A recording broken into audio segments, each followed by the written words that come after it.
Hello everyone, welcome back to the channel. Want to rotate a video in Canva? In this tutorial, I'll show you how to rotate a video using the crop tool in Canva Mobile. Let's get started.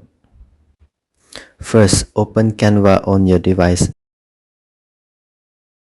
Then select video. Canva offers several video formats you can choose from. For this example, I'll select YouTube video. Choose a template to continue. You can also open an existing video project. For this tutorial, I'll use a YouTube video template.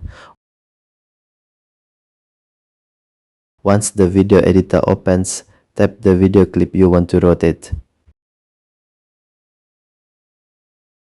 Swipe through the editing tools below the timeline until you find crop. Then tap crop. The crop screen will appear.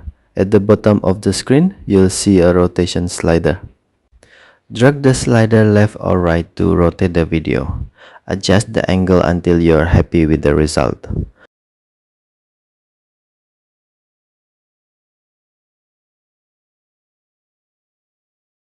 Once you're finished, tap Done, then tap the checkmark icon. The rotation will be applied to your video, and that's how to rotate a video using the crop tool in Canva. If you found this video helpful, don't forget to like and subscribe for more Canva tutorials. Thanks for watching, and I'll see you in the next video.